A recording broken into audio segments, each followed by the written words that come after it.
Masih panas di ingatan kita soal debat capres kemarin.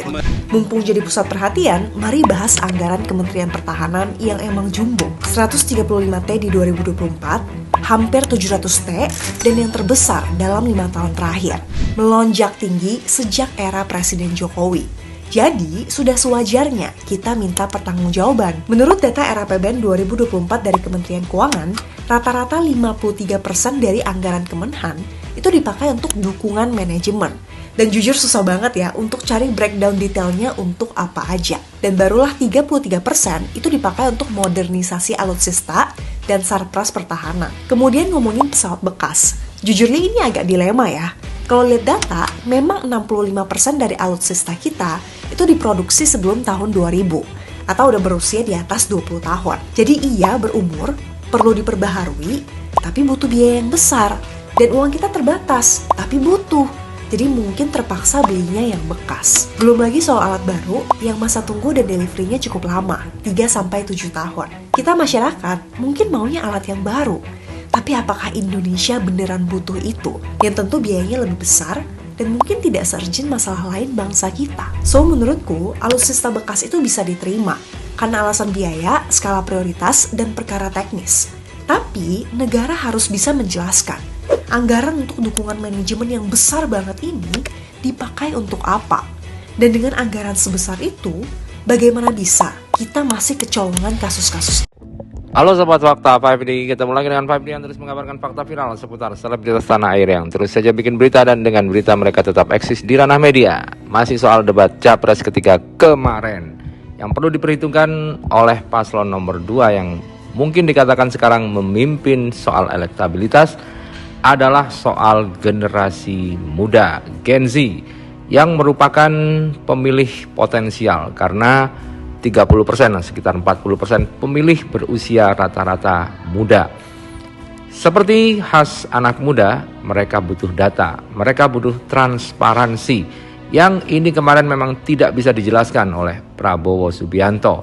Bahkan saat bicara data, Prabowo sempat ngeles dan mengelak bahwa datanya benar tetapi belum bisa diungkapkan dan butuh ruang khusus, tidak di ruang publik seperti ini. Hal ini tentu akan menggerus pemilih potensial dari kalangan milenial untuk paslon 02. Sementara Ganjar Pranowo dan Anies Baswedan cukup lugas dalam memaparkan visi misinya soal Kementerian Pertahanan jika nanti mereka jadi presiden. Dan berikut ini beberapa contoh respon dari generasi muda yang nampaknya kecewa dengan apa yang diungkapkan oleh Prabowo dalam debat kemarin.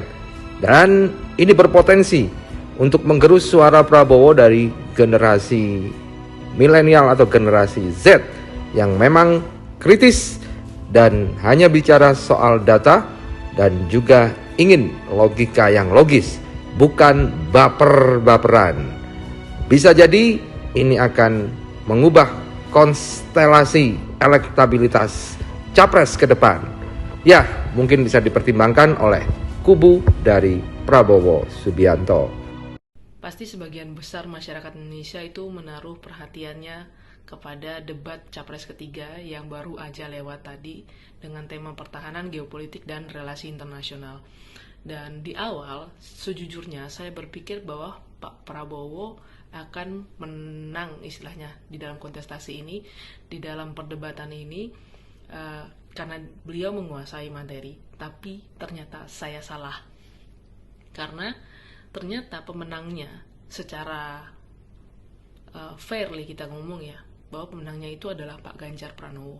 Satu, beliau menguasai materi, he's well prepared, dan beliau bisa menyampaikan kata-katanya, retorikanya dengan baik dan komunikatif dan mudah dicerna sama masyarakat. Dan kalau istilahnya ada juara satu, pasti ada juara dua dong. Dan juara duanya saya taruh adalah Pak Prabowo. Kita udah tahu kalau Pak Prabowo itu hanya bisa ngomong ya sebatas apa yang dia pikirkan. Dia bukan orang yang suka basa-basi, istilahnya seperti itu. Dan saya rasa dia cukup menguasai materi, bahkan dia menguasai materinya sebenarnya. Cuma saja cara penyampaiannya memang tidak sebaik Pak Ganjar, dan kita harus jujur mengakui itu. Dan saya harus menempatkan Pak Anies Baswedan di posisi ketiga. Yang pertama, menurut saya beliau tidak menguasai materi. Pak Ganjar sempat kasih beliau counter attack masalah ASEAN. Anda tahu nggak, ASEAN itu ribet, bla bla bla bla bla. Kalau kita nunggu keputusan ASEAN, kapan akan bergerak? Istilahnya seperti itu. Itu satu. Dari awal perdebatan itu, Pak Anies sudah menyerang Pak Prabowo secara personal dari harta kekayaan yang tidak patutnya masuk ke dalam tema debat ini gitu loh. Dalam artian juga itu yang dituduhkan dicek fakta oleh timnya narasi, saya dapat lihat bahwa ternyata itu tanah milik negara, hanya HGU, hak guna usaha. Jadi pembahasan alutsista bekas yang berulang-ulang saya rasa sudah dijelaskan satu kali, dan Pak Prabowo juga sempat jelaskan kepada Pak Ganjar. Jadi seperti mencari-cari sebuah kesalahan. Lalu masalah etika. Kalau saya mau bicara dan membalas istilahnya, kalau misalnya saya menempatkan posisi saya sebagai Pak Prabowo, saya akan hanya bicara satu hal saja. Ahok. Itu Pak. Kita gak usah flashback balik masalah MK. Saya flashback yang agak lebih jauh lagi. Ahok, dan hanya Ahoklah yang mengerti arti sebuah etika dari politik yang terjadi pada saat itu. Dan mohon maaf, ini menurut saya bahwa Pak Anies sebenarnya tidak terlalu menguasai materi, sehingga sistem pertahanan dia adalah menyerang secara personal, terutama ke 02. Karena saya juga tadi sempat perhatikan raut wajahnya Pak Ganjar yang kayak gimana ya, berada di tengah-tengah itu. Dan Pak Anies sendiri ketika ditanya sama wartawan setelah debat selesai di konferensi pers, beliau mengatakan biarlah pengamat politik yang menilai itu. Padahal sebenarnya beliau bisa jelaskan apa yang beliau ketahui dengan waktu yang lebih panjang dan tanpa ada batasan waktu. Itu sebenarnya cukup bisa menjelaskan kepahaman beliau tentang materi debat.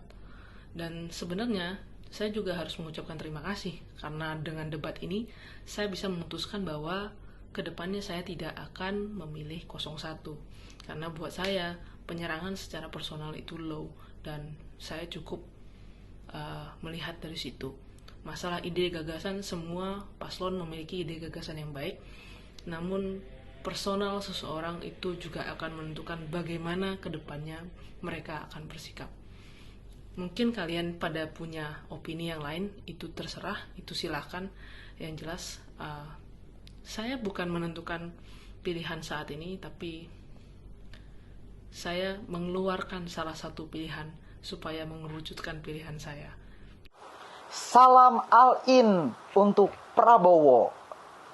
Gua demen nih Prabowo nih, gua demen banget nih. Mohon maaf nih Pak Anies, mundur dulu dah, mundur dulu. Kita butuh presiden yang udah aki-aki. Kalau ditanya masyarakat, belengak-belengok, kita butuh nih presiden kayak Prabowo. Ayo dong Pak, saya all-in Pak Prabowo, pokoknya gua all-in. All-in, Pak Prabowo tuh all-in. Masa Bapak udah ngakalin MK, Bapak bakalan kalah? Nggak bisa.